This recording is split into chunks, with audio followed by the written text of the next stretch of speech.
Uh, Good evening, everyone. Good morning or good afternoon, wherever you're joining from today. Thanks for joining our session today. We wanted to make it quite interactive, so please feel free to have your videos on, your microphone on to ask any questions as well.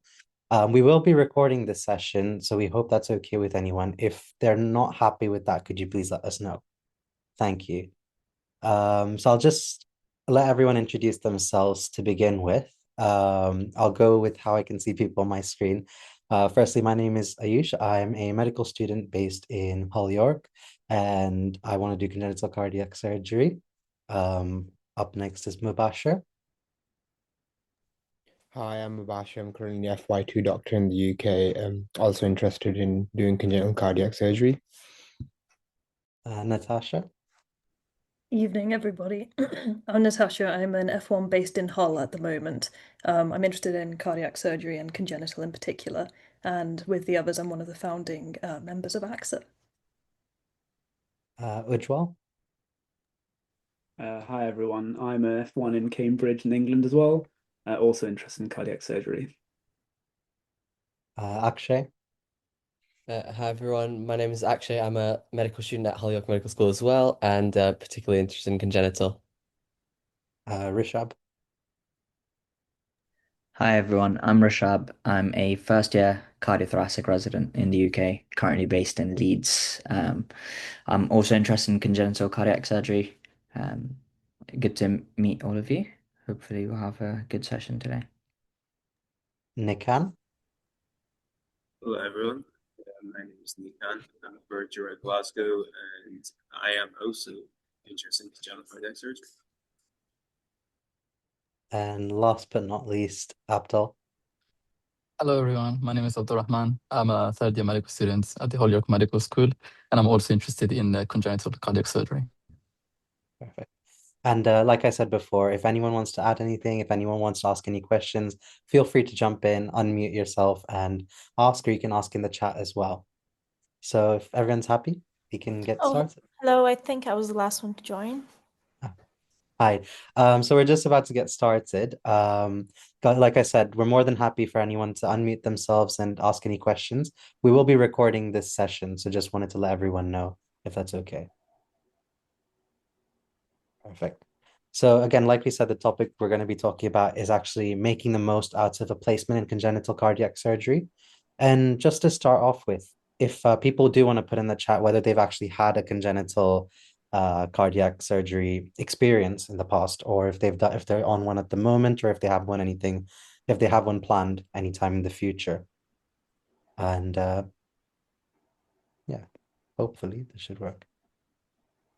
So again, we can start off with the basics of logistics and things, but we want to add that in towards the end as well. And we also wanted to give a bit of a crash course as to things that people should do beforehand to just get used to the operating environment. And with congenital being the way it is, it can be slightly different to general adult cardiac surgery as well.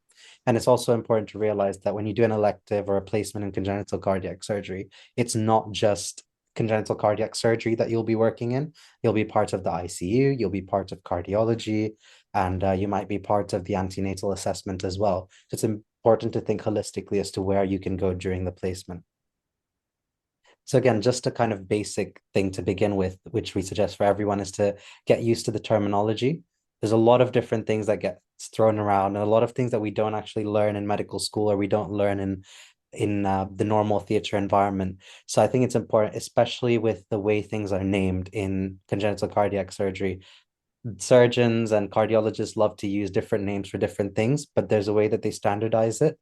For example, in the European world, they use what's called sequential segmental analysis to define defects, whereas in the North American side of the world, they use things called segmental analysis, and there's two different schools of thought. And again, it's also important to realize there are many defects that you'll see, but again, what's common is common, what's uncommon is uncommon. And a lot of these things, including surgical terms, might be both similar and different to adult cardiac surgery. And I think the people in ACHSA who've done electives can concur with me here. If anyone wants to just say anything they've seen differently in congenital cardiac compared to adult cardiac. No, I think you covered it well. Just like a side point as well, like as you see like loads of like varied conditions in congenital cardiac surgery, but especially for like the younger medical students that are watching, I think it's important to understand and appreciate what's normal first, because that's actually what's most important, and then you can learn about when normal isn't normal anymore and how these pathologies happen. So it's quite important to get the basics and the fundamentals before you do go on to cover all the weird and wacky stuff, as per se.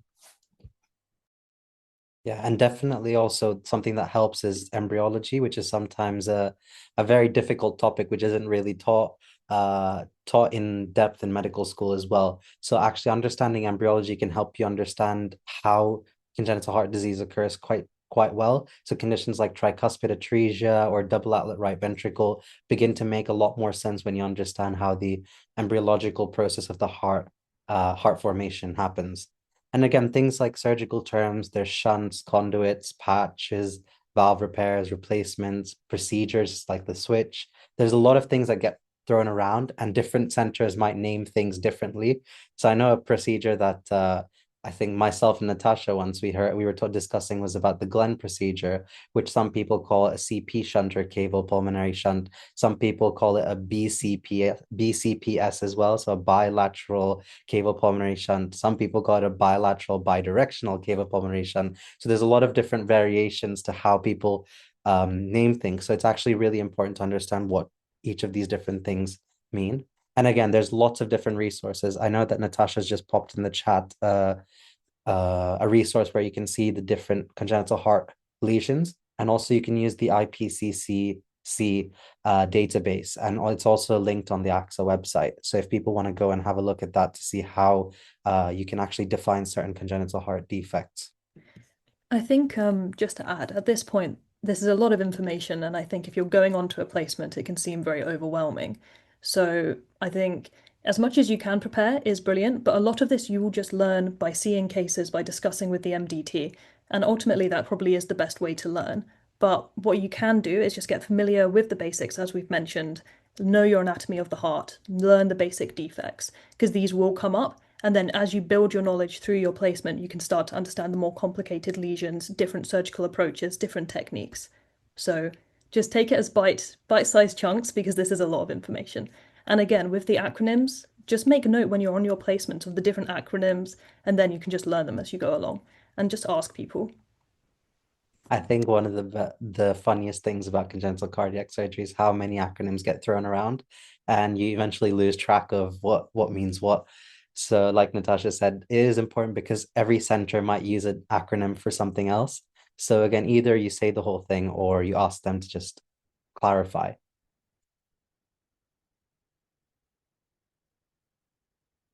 And again, like we were saying, there's a couple of different resources. How you acquire them, I will leave it up to you because a lot of these resources can be quite expensive. These are just a few things that some of us have used to kind of get a grasp of what happens in congenital cardiac surgery and what's going on in theater. As you might have seen in a talk that we had recently was with Dr. Richard Jonas. He's actually written a book on the management of congenital heart disease. It's actually very illustrative. It's quite a comprehensive book, so it might not be the best place to start when learning about something, but it is something that gives you the overall picture, and it's something that goes quite into depth about the actual repair, things like that as well.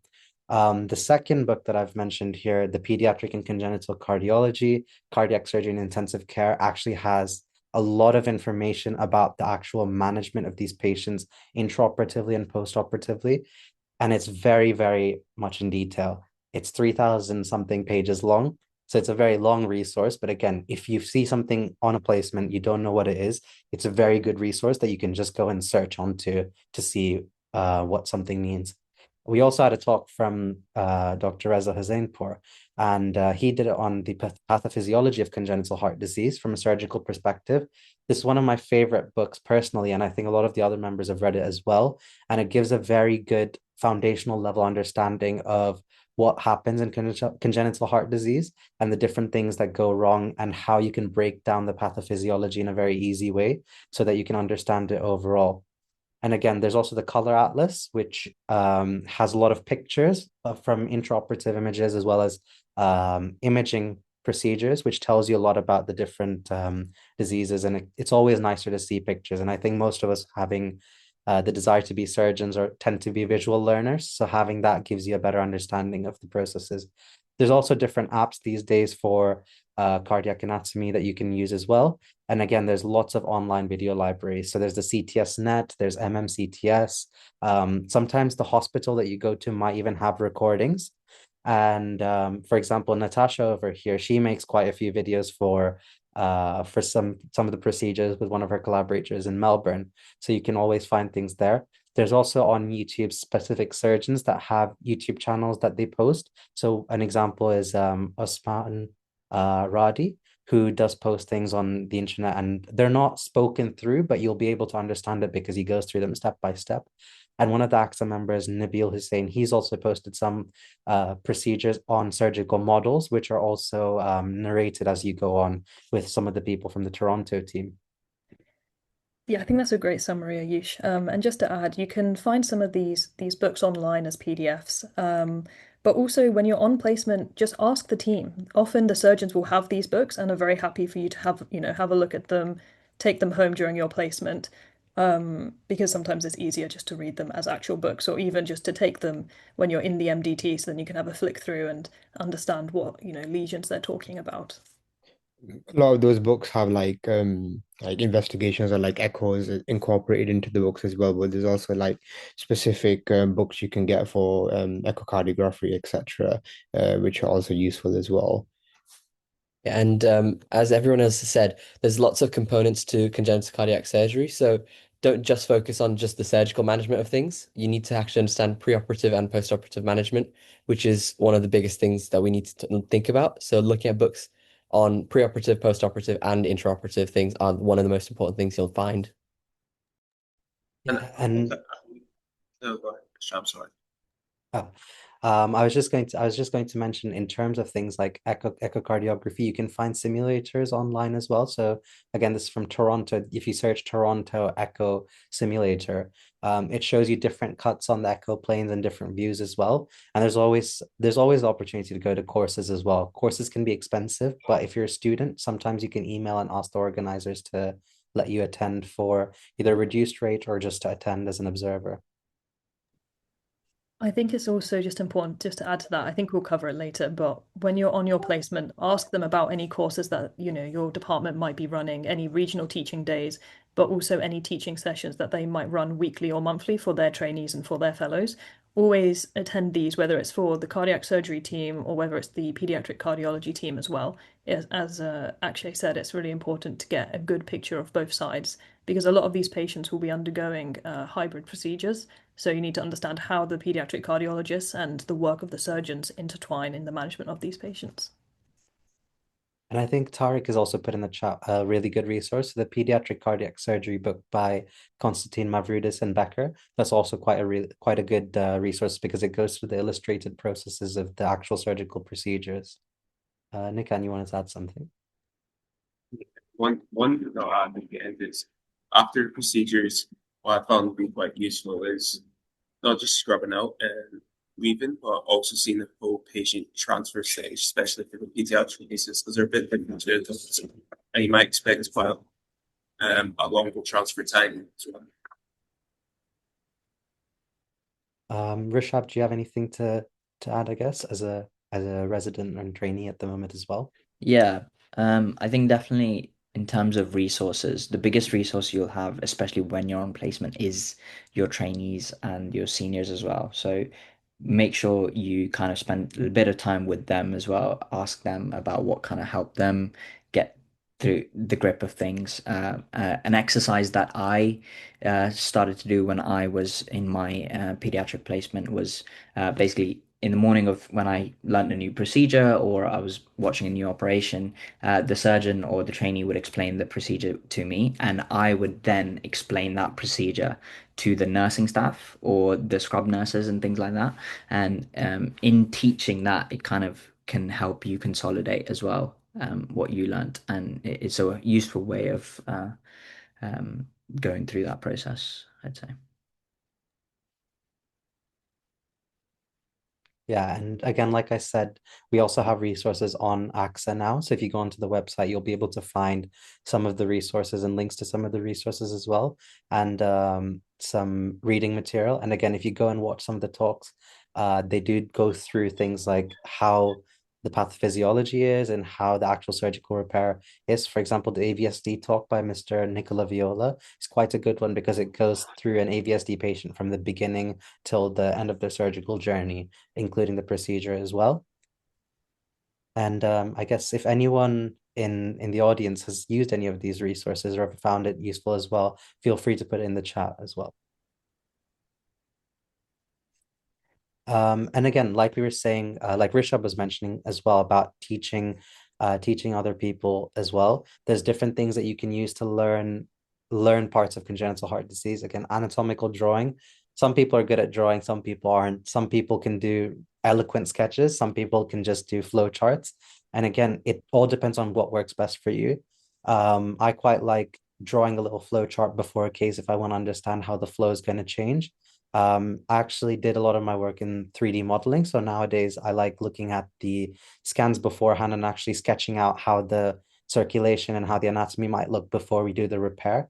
And I think especially with congenital cardiac surgery, a lot of the work that we do happens to be intracardiac, which is something that as an adult cardiac surgeon, you might not particularly focus on. I know Ujwal might be a good person to add here about pulmonary endarterectomies because in PTE surgery, they go quite deep into the pulmonary vascular tree, and it might be very useful for them to draw and actually understand the anatomy beforehand.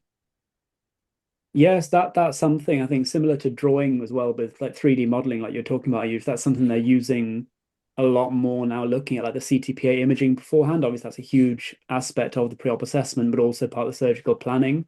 What a lot of the work now, the pre-op workup is involving is using actually those CTPAs, looking at the filling defects and actually starting to do 3D printing for that to identify where, obviously when you're under a lot similar to in congenital, when you're on deep hypothermic circular arrest, you've got a window of safety, but you're very much against the clock. So any way that you can save, a few minutes when trying to find or know where you're going to be operating, it's all about that pre-op planning. Just helps not just trainees and students learning, but also the surgeon quite directly in how they're going to perform the procedure in a safe and effective manner, really. And I think, especially like you said with CTPAs in congenital, the three biggest imaging modalities tend to be echo, be it transthoracic, transesophageal, or even epicardial. The other thing tends to be cardiac catheterization and either CT or MRI. CT and MRI might give you the best overall view of the anatomy because it's something that we tend to recognize because it's 3D cross-sectional anatomy, something that we're more able to grasp compared to echo. But echo can actually give you quite a lot of information because it tells you the dynamic features of the heart. And again, it's really useful for all of the different people within the team to understand it. So if you don't understand it, ask the trainee because the trainee might be able to explain it to you, or if they don't understand it, you might both be able to go together to the consultant to get them to explain it to you. Because again, with congenital cardiac surgery, even consultants are learning day by day because a lot of the things that you see aren't common things. So it's quite important to actually go out and ask because no question is a bad question. And I think another point is to understand about the perioperative care because a lot of people think that children are just smaller versions of adults, but it's really important to realize that the physiology is very different, how the heart functions is different, how the lungs function is different. Even things like blood transfusions can significantly impact how, especially a neonate, handles when they're on bypass as well. So it's really important to actually get a grasp of things. And when you have lots of different things like different circulations, because in adult cardiac surgery, we might be repairing a circulation defect or a structural defect, whereas in congenital cardiac surgery, we might be creating a new pathway. And this might be outside of the normal physiology. So it's really important that you have a good grasp of the basic physiology and kind of be able to reason from first principles as to what's happening. Think anyone else wants to add anything? Just on that, I think understanding the physiology, one of the best ways to do this is spending time with the pediatric cardiologists. Go to their clinics, spend time with them looking at the echoes, because during their clinics, often they'll be speaking with the patient there, performing the echoes, and it's a great way for you to learn as well. And their understanding of the physiology of the heart is incredible. And they're often very good at explaining it in a way that, they're explaining it to patients. So they'll be able to explain it to you in a very simple manner. And then just to touch on the imaging and interpretation, it's really worth asking the department that you're in if they have 3D printed heart models. So, for example, I've spent a bit of time in Southampton and they print a lot of hearts, which is brilliant for education for patients, but also for the surgeons to look and adapt their operative technique. But then also for you, being able to look at the heart, understand what is different with this, what is concerning, and how are we going to manage that in theatre. So always ask the team if they have models, because often some of the surgeons will do, and would be happy to share them with you and explain and talk through the procedures, which is a great way to learn, especially if you're a very visual or hands-on learner. Definitely. I think another invaluable person is actually the anesthetist, because sometimes on the case you'll be stood at the head end and the anesthetist will be there. A lot of people might be scared to speak to the anesthetist, but that shouldn't be the case. Speak to the anesthetist, because especially in peds, they'll be able to tell you a lot about the physiology, things that are happening. And they might even ask you some questions about the physiology that might help you develop. So one of the questions that I got the first time I was in theatre, we were doing a Fontan procedure on a patient where we were connecting the IVC to the pulmonary arteries. So it's like creating a split circulation with one side on the pulmonary side and one side on systemic side. And they were talking about the actual cardiac output. And they're saying, oh, if we have post-op failure, and we're giving them inotropes or vasopressors and they're not going back up in their pressure, what can we do? And he's saying, oh, we can use pulmonary vasodilators, because when you realize that this circulation is in series now, if you have low pulmonary flow, you have low systemic flow. So your preload is low. So trying to understand how these things can change, because it might not always be the first thing that you think about. I think in terms of like phases of operative care, I think that's an important one as well, because a lot of the time, especially in congenital, you kind of get lost in terms of the intraoperative stuff, because you'll see all these like amazing operations like 7, 8 hours long, but there's other stuff as well, like perioperative, like just like seeing how surgeons prepare for a redo operation. That's amazing itself. And then the post-operative stuff, like the others were mentioning, like the ICU care, and then even when the children go across to the ward as well, although that's mainly, handled by the cardiologist at that point, but even then it's still quite interesting and it's important as well. I And we've think just, one, no, oh, sorry, we've just had a I was going comment. to, Yeah. yeah, I was going to say the comment from Dr. Tariq is quite good as well about sitting with the perfusionist, because in congenital, again, different practices that they do in different units. So muffing and cuffing as well. So it doesn't mean to put on earmuffs or cufflinks, but it means to actually how they filter the blood when they're coming off of bypass. So it's called modified ultrafiltration and I think continuous ultrafiltration. So these types of things can actually change how the patient performs post bypass. So it's really important to realize that things like vacuum drainage, gravity drainage, there's a lot of things that actually go into the bypass circuit and the bypass machine as well. So it's really important to understand. I think if I'm not wrong, all of us have sat in with the perfusionist at least 2, 3 times in our experiences. And I think all of us have learned something, if anyone wants to share as well. I was just going to say, understanding the role of the perfusionist and how, the bypass machine works is such a fundamental part of cardiac surgery, whether you're looking at congenital or adult. It's, so important that you understand, and the communication between the perfusionists and the surgeons is really interesting to watch. Perfusionists are normally very experienced individuals who know an incredible amount about congenital surgery. So I would definitely recommend, you don't have to just ask them things about the bypass machine, ask them about the case, what are they what do they think is going to be challenging about it? How are they going to mitigate that? Why does this pathology present certain challenges? And it will really help with your learning. I think the one of the most useful piece of advice I actually got from one of the consultants was, if you understand the principles of bypass, what to do in emergencies when it comes to bypass, and how you can use bypass to your advantage, you'll be able to tackle most of the problems that you'll face in theatre. Because again, sometimes the simplest thing that you can do if you're struggling a bit is to cool a bit. So cool down by 2 degrees, you might have a bit more safe time. If you're really struggling, you might be able to do circ arrest. You have different options, but you need to understand how you can do it. Because, for example, if you just have a single pipe in, you might not be able to do certain things. So you need to be able to preempt certain potential complications as well. And the only way to do that is to understand your patient, to understand bypass, and to understand how all of those things fit together. And I think, again, Ujjwal might be able to add in here because he's seen a lot of deep hypothermia and circ arrest.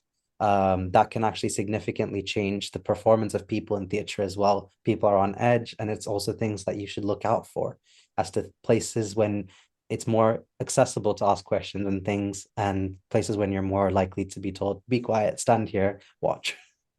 Yeah, I think, specifically to add to what you said, Ayush, about I think obviously the clinical side of things is very important, the technical side of things to learn about when you're in theatre and when you're in a placement, but something I think that is probably a bit underappreciated or something that's not often talked about maybe is, cardiac surgery is high stakes, but congenital cardiac surgery is obviously even much higher stakes than a lot of adult cardiac. So, something that I'm sure all of us would agree is something that's very beneficial that we've all learned is like learning some of the human factor side of stuff and like looking at the teamwork and the way that everyone works together and like, as Ayush says, knows when, it's not just us that don't have that will be told not to ask questions. Generally everyone will be a lot more focused, a lot more quiet when, for example, are on circ arrest and things like that. So things like that, just picking these things up passively without actively sort of learning it is just understanding how dynamics change at certain times and when the pressure turns on, when you are against the clock in some senses. But yeah, that's another really important thing you can learn and sort of just take in about how these dynamics work within the team, I guess. And I learned a lot of my theatre etiquette from Rishabh over here. But one of the points is actually what some surgeons refer to as the sterile cockpit, where in certain points of the procedure, you don't talk, no one talks, people tend to go silent. And to be honest, the only way you can actually understand that is to spend time in theatre observing a few times. And I think all of us might have had maybe one or two experiences where we've been told, oh, be quiet now, or something like that. But again, don't take it personally. It's really important not to take things personally when you're in theatre. People tend to be distressed by a situation as opposed to the person. So I think that's really important. I don't know, Rishabh, if you have anything you can say to that as well. Yeah, I mean, not much to add to that particular point, but I think to add to what Ujjwal was saying, the communication between the perfusionist and the surgeon is very, very important. And it can be one of those things that really kind of highlights to you guys the importance of like team working, especially intraoperatively in cardiac surgery, because you have so many teams working together, and in cardiac surgery you have a very different thing, which is the bypass machine, which is something that not really other specialties really have, and you have a whole separate team looking after that. And one, they're a really good resource for learning, as you said. And two, the bypass machine and the way it works is unique to each procedure and the way each surgeon utilizes the bypass setup.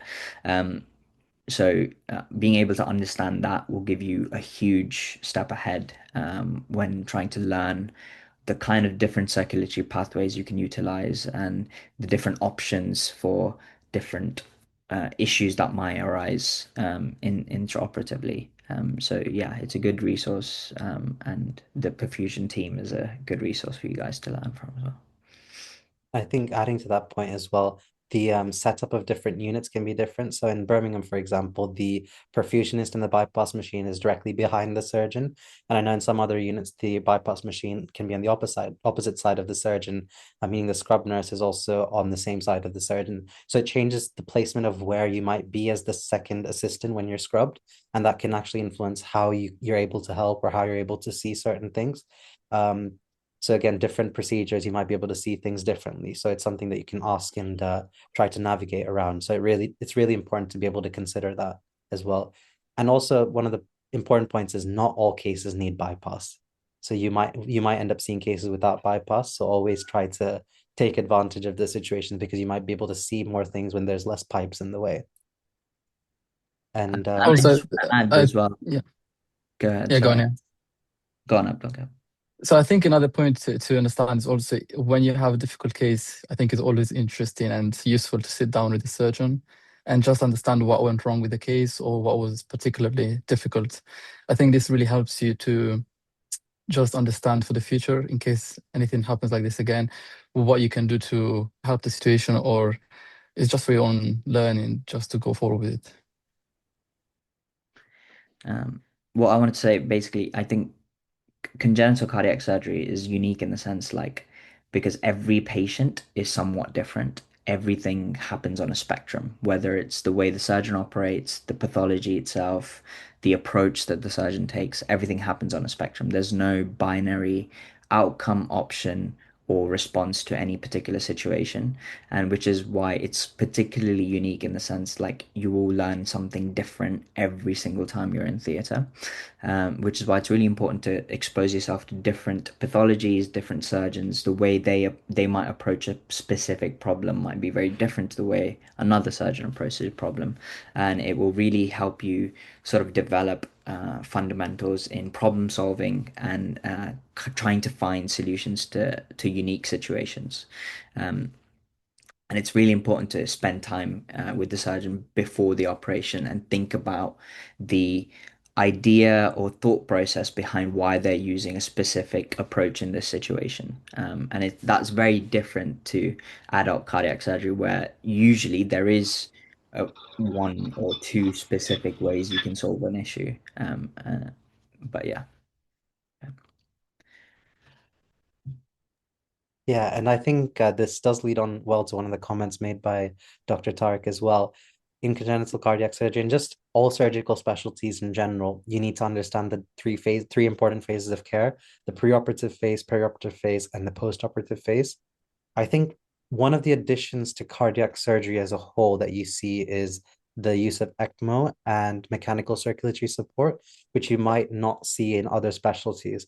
And that's actually really important to understand because, again, for a lot of resuscitation in congenital cardiac surgery, you'll be seeing the use of ECMO or ECLS or whatever different centers would call it.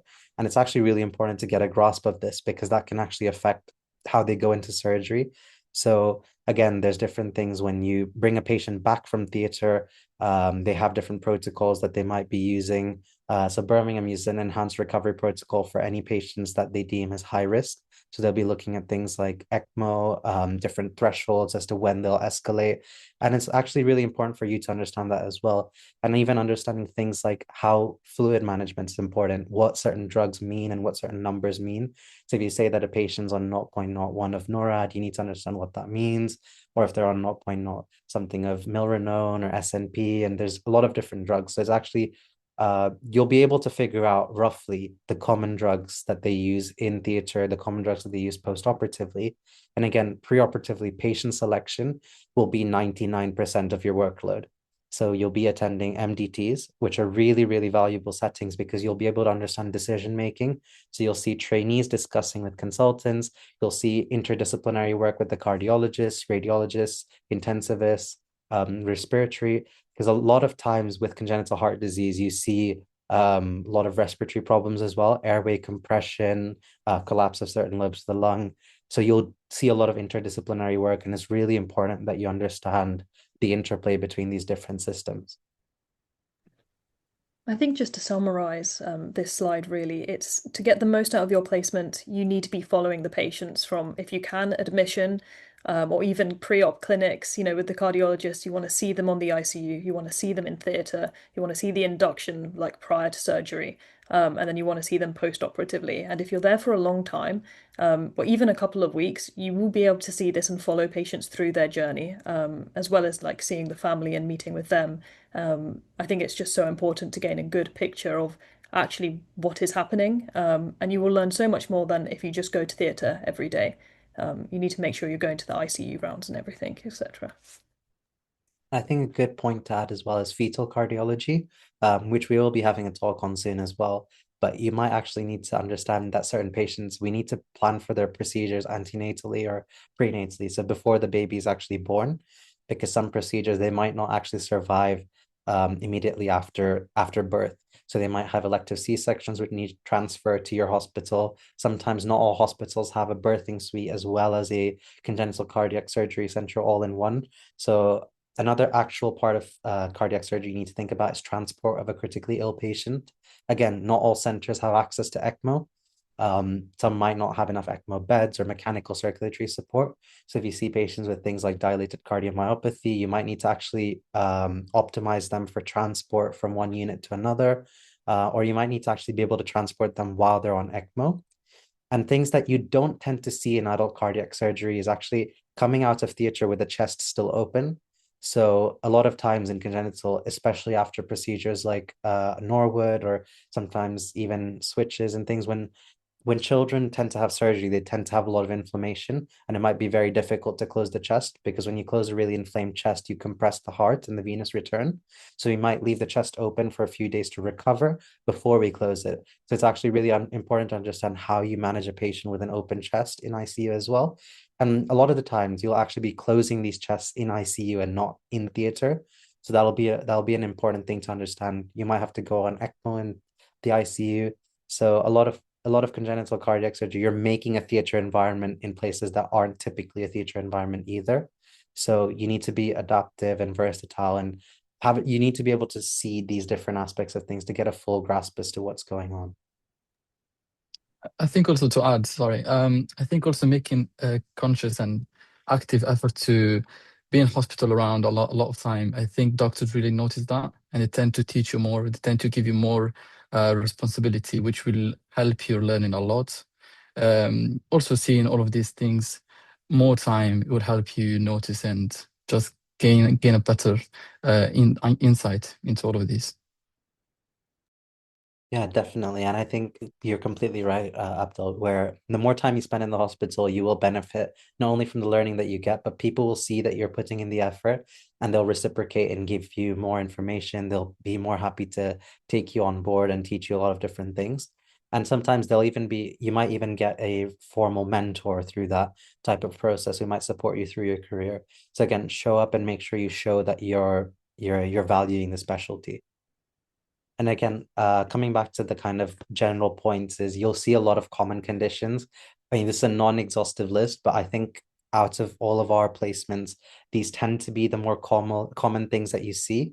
I think septal defects are probably the most common things that you'll see in congenital cardiac surgery, and congenital heart disease overall. Because again, nowadays congenital cardiology tend to close things like smaller ASDs and in some centers even smaller VSDs and things like that as well. So you'll see things like atrial septal defects, ventricular septal defects, AVSDs, and you have to be able to understand the difference in the hemodynamics between these different things. I think outflow tract lesions. So again, being able to classify what that means. So an outflow tract lesion just means something that blocks the right ventricular outflow tract, so the pulmonary side, or the left ventricular outflow tract, so the aortic side, so like congenital aortic stenosis. Tetralogy of Fallot as well, because you have pulmonary stenosis. Things like double outlet right ventricle, and then also things understanding about the duct. So the duct is very important in congenital cardiac surgery and congenital heart disease because sometimes you'll be giving drugs like Prostin to keep the duct open to ensure survival. And sometimes you'll also have things like patent ductus arteriosus and a persistent duct that's not closing. I think one of the most common non-bypass cases that you'll see probably is coarctation of the aorta, and that repair can even be done through a thoracotomy. And then single ventricular physiology, you'll see things like hypoplastic left heart syndrome, tricuspid atresia, more rarely. It all depends on where you're going. And again, if you're able to get a good grasp of things like tetralogy of Fallot, single ventricular pathways, and just VSDs and ASDs, you're probably ahead of most of the pack because you understand a lot of congenital heart disease physiology overall. One of the surgeons I've worked with before said congenital heart disease is basically either a hole somewhere or a connection somewhere that shouldn't be there, or a hole somewhere or a connection somewhere that should have been there but wasn't there in the first place. So if you're able to kind of split it down into first principles, you'll get a lot of knowledge out of it as well. Yeah, definitely. As we've said before, it's a lot of information and it's a lot to go through. So before your placements, just make sure you understand the basics, you know your cardiac anatomy well, both on diagrams, you're able to draw the heart out, but also, watch surgical videos so you understand what the heart looks like in the chest. When they open, what are you looking at? What are they cannulating, etc. And then build up your knowledge, start with the septal defects And the real intricacies of this about like, I don't know, with VSDs, the position of them and the challenges associated with that, that's something that you will learn on your placement. So don't get bogged down with the really high level, surgical techniques and, different centers do different things. Just learn the basics. And I think actually most of the consultants and trainees will just be very impressed that you understand the basic lesions and that you're able to then build on that foundation of knowledge, and just ask loads of questions because that's the best way to learn. I think a lot of the consultants will be more impressed if you understand like AVSD physiology as opposed to whether you know about a one patch, a two patch, or an Australian sandwich technique. And they might think that, oh wow, you've done a lot of reading. But again, if you don't understand the basics, they might ask you a follow-up question, being like, oh, but why do you think this technique? And then you shot yourself in the foot because now it's given them gaps for them to. It's like, oh, he or she has just tried to impress me by reading up on this one thing. So again, just the basics matter the most, I think. And again, Rishabh, I think you might be able to pitch in here as well as a trainee what experiences you've had with this. Yeah, I mean, I agree, guys. Like, it's easy to kind of get caught up in like trying to understand different techniques and getting overwhelmed with a lot of information. But I think the best way to approach anything is, we like to call it like modular learning. I don't know if you guys ever come across it, but basically split it up into different parts. And then, just learn each part and different approaches to each part. And that just giving it a system to the way you learn it just makes everything a lot easier. Um, so I would, yeah, I'd recommend doing that for any procedure. So like if you take simple bypass operation, cannulation, what graft to choose, and then the bypass setup, etc. So like break it up into those different segments, and then you learn each segment. That just makes things easier to, and also easy for you to remember. And again, there's lots of different procedures, like we said, that again, if you understand the conditions, you should be able to roughly predict what kind of procedure will come out of it. So if you've got an ASD or a VSD, you know at the end of the day, it's a hole that needs to be closed. And then if you know that, you're already ahead in terms of you understand what goes into it. Then it's just the intricacies of learning the techniques. So like Rishabh said, the modular learning, you know the problem, you know roughly how you can fix the problem. So that way, when someone's talking about different techniques, you can probably get a grasp of the basics as to what's going on. Again, I think the most common things that I've seen on my placement are probably these. So things like PDA ligations, VSD ASD closures, tetralogy of Fallot repair, the Norwood, Glenn, and Fontan procedure. Again, these are getting more rare these days. The arterial switch procedure for transposition of the great arteries, and then all kinds of valve replacements, repairs, Ross procedures.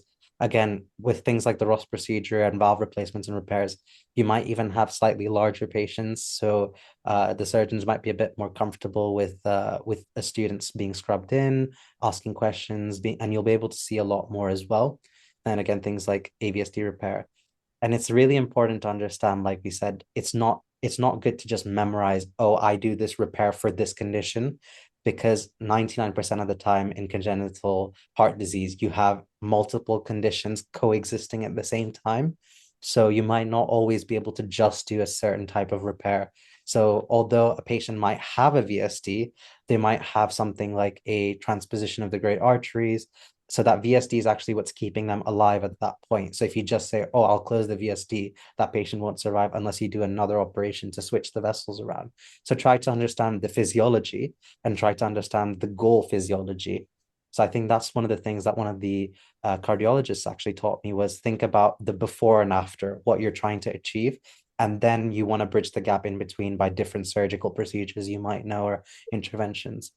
Yes, just to build up on that point, I think, especially with the cardiologist, I think it's important to not just be aware of what the surgical management of stuff is, but also what the cardiologist can do. And often, one of the most difficult things that I found in congenital cardiac surgery is actually knowing when not to operate and when to operate, because it is all good and exciting being able to see that really, complex operation, but it all depends on your patient at the end of the day. They might actually be better off you waiting until, it's physiologically more acceptable if the child is bigger, etc.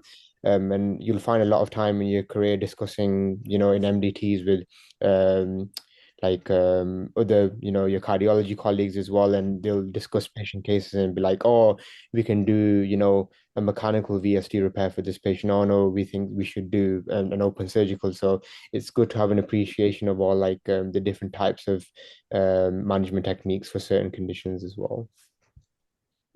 Definitely, yeah. Make sure that you get to go to the cath lab, see what the interventional cardiologists are doing, look at what they're stenting, and also have a look at some of their angiograms as well. So for like MAPCAs and so many different conditions, it's great to see the 3D reconstructions, but actually angiograms are such an amazing resource for the surgeons and the cardiologists. So it's good to, yeah, as you said, spend time with them, go to the cath lab, see a few things. It's a great experience. I think also don't neglect the electrophysiologist, because a lot of things you might have is you might have to deal with is pacing and things like that as well. And one of my supervisors used to teach me a lot about conduction pathways, and it's also something that's worth learning. I mean, most of us know generally how the conduction works and how ECGs work, but it might be worth looking into it for congenital. Again, this is not something that you might have to do beforehand, but you'll learn it on the job essentially, and it's something that'll really help out. And again, Absolutely. go on, Nikan. I might be a bit biased because I just saw an exam, but I think understanding the condition as a whole is probably a bit more important than knowing the key terms. So everyone can say, VSD, systolic murmur, but I think it's important to, understand why it was systolic murmur.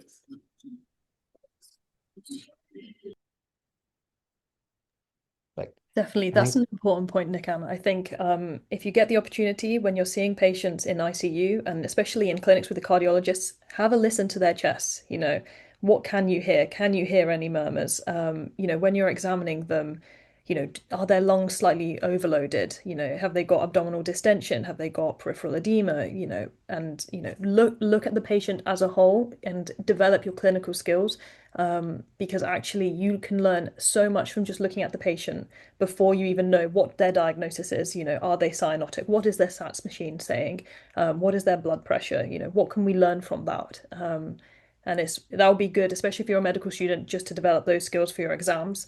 And then also going forward, I think the most important thing is to be able to look at the patient in front of you and try and understand what is going on and how they're presenting. Yeah, and adding on from what Natasha said, as a medical student, it's also kind of hard to feel like you're being useful, but oftentimes the surgeons aren't always going to be there in on the ICU at all times for with their patients. So you could be a kind of like an outpost for them, so you can observe what's going on with their patient, update them, and maybe even kind of give them what you think will be happening or what we can do as a management, and they'll either tell you what you're doing is great, what you're doing is wrong, how you can change your strategy. And that in itself is like a mini MDT with the surgeon, with whoever you talk to, and it will further your own learning and it will make you feel useful.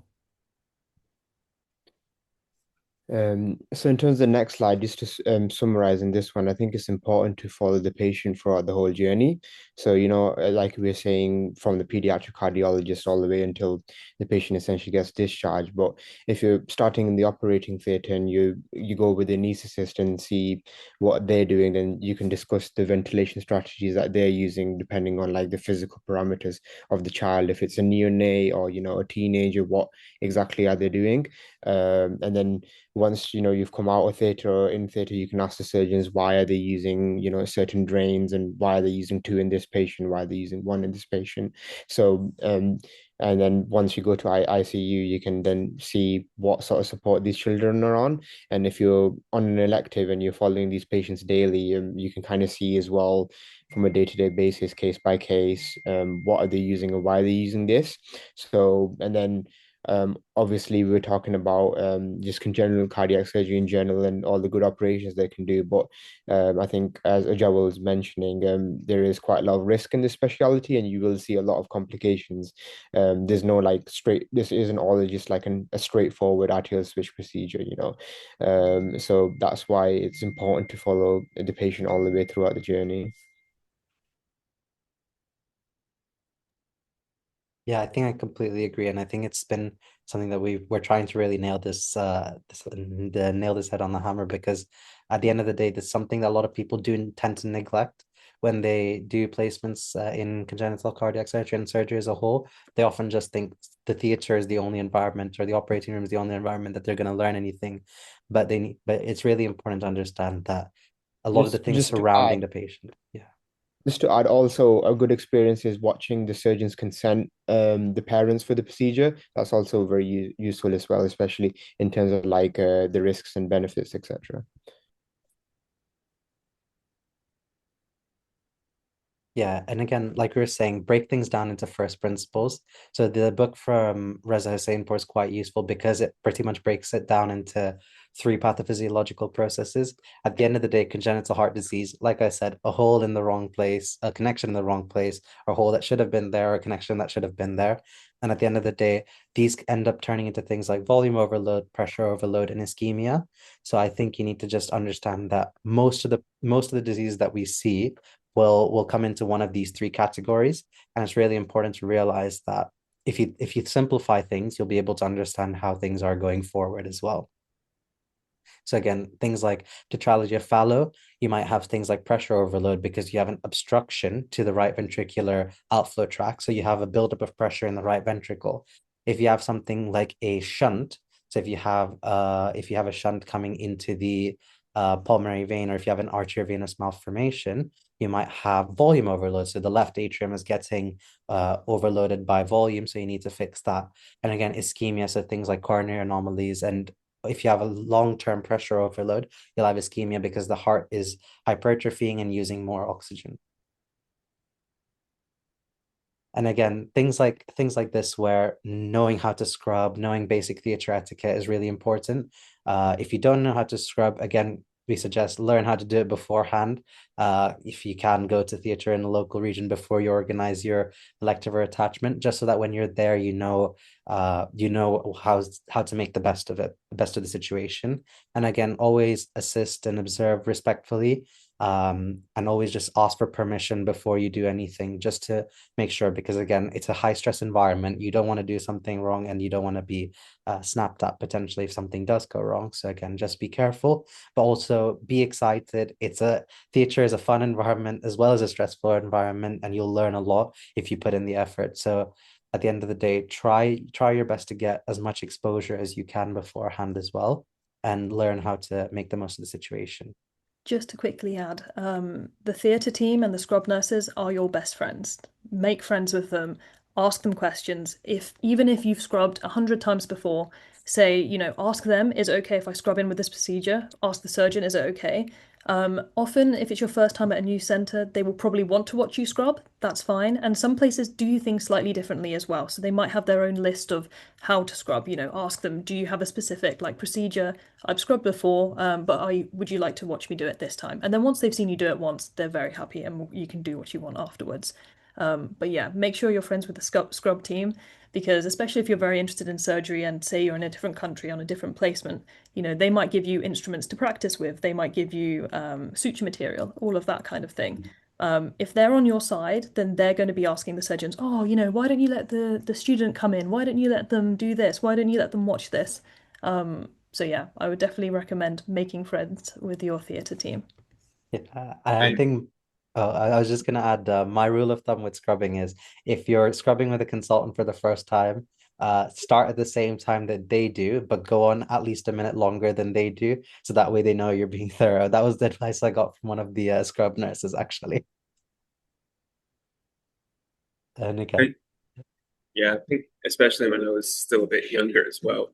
When it's your first time as well, it is going to be a bit more nerve-wracking, I'd say, just because you've not done it before. I think the big thing is just not be scared and always ask someone just for help.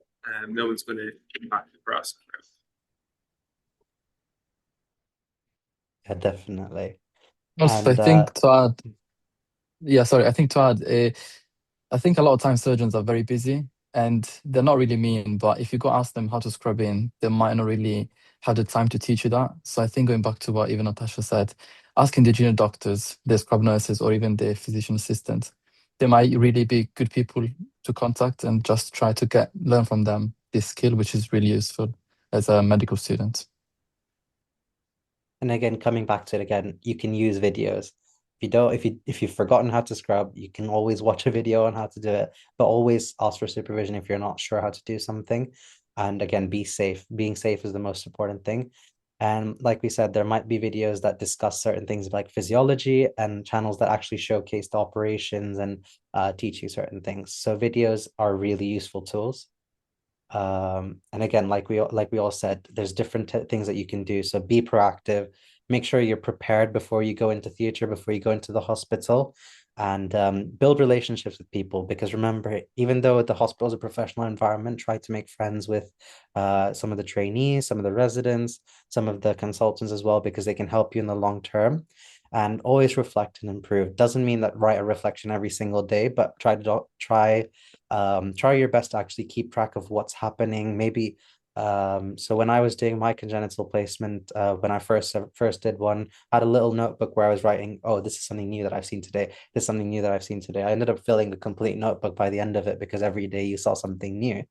But it really helps you reflect and go back, because if you do another one a couple of years down the line, you realize, oh, actually, I did see this a few years ago. Wow, I'm seeing this again. And it'll really help you with this thing. Always take a notebook wherever you go. Write down your discussions, draw the heart, ask your trainees and the consultants to draw, what they're doing, explain the procedures. It is an amazing resource, and it also helps you then, as you said, develop going forward.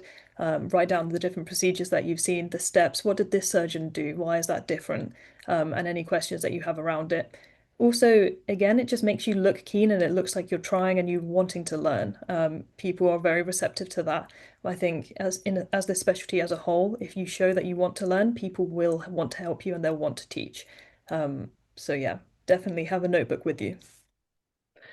I think planning as clearly is a very important thing. So, being proactive is important part of that. So when you set up a placement or an observership or an elective, whatever it is, make sure you meet with your supervisor beforehand. And I'm not talking the day before, but a couple of weeks before, and try and plan with them what you want to get out of it. For example, if you're doing a congenital, you want to spend time in ICU, you want to spend time with the pediatric guys, you want to go to the electrophysiology, you want to go see the cath lab. So, in order to sort of make the most of that, your supervisor may need to make arrangements for you to go and shadow someone else, and giving them time to be able to organize that for you is also really important. So go sit down with them and tell them what you want to get out of it, and ask them, is there anything else you'd recommend doing, or anything you want to read before they'd want you to read beforehand, things like that.